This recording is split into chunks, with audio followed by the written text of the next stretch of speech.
And when they told us to cut the backups and have them confirm it for our records, we're starting to think this whole thing is really covering up a lot of bad stuff. They wanted something in writing because they knew they were going to get thrown under the bus later on. That's what, and we know that they changed the backup structure because look at the FBI report, page 18. Cheryl Mills instructed someone, name is redacted, at Platte River Network to modify the email retention policy on Clinton's ClintonMail.com email account. She wanted to get rid of anything after 60 days. So we know they were instructed to do it. They just wanted something right. Let's just walk through some history here. From the FBI report, July 2014, at the request of Cheryl Mills, Platte River Network remotely transfers all Hillary Clinton emails to Cheryl Mills and Heather Samuelson's laptops. These laptops are later have BleachBit applied to them and stuff is deleted. What happened right before that? What happened right before July 2014? Again, go to the report. Page 15 of the report. During the summer of 2014, Cheryl Mills is given a heads up by the State Department that there'd be a letter coming requesting all Hillary Rodham Clinton's emails. Jump forward to December. Cheryl Mills' request, Platte River Network changed the email retention policy on her account, what I just read. What happened right before that? What prompted this change? December 2nd, Chairman of the Benghazi Committee, Trey Gowdy, sends a letter to David Kendall, says, hey, we just found out about this other account. We didn't know at the time it was the only account. This other account that Hillary Clinton has, we'd like the information, any emails relating to the Benghazi situation from that account. And of course, right after that, they changed the policy. That Platte River Network is instructed to delete anything after 60 days. And now we move forward to the amazing month, the one the chairman cited in his opening comments. March 2015.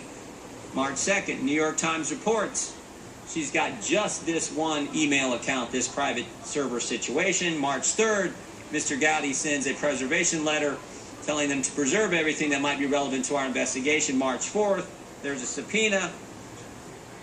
March 9th, Platte River Network is put on notice about the preservation order.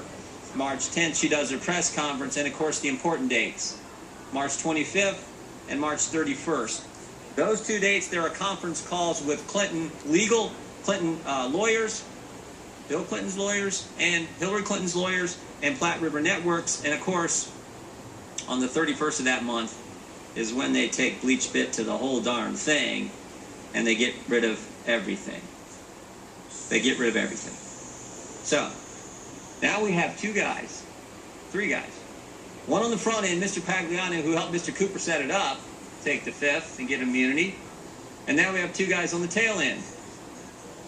Right? Mr. Combetta and Mr. Thornton didn't work for the government.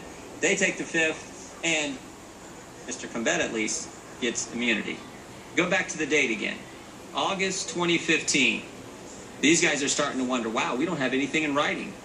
We've been given all these instructions, verbally, phone calls, conference calls, all these instructions to change the backup, delete things, erase things, BleachBit things, take hammers to things, all these instructions. We don't have anything in writing. We might be in trouble. Guess what? They are. That's the story.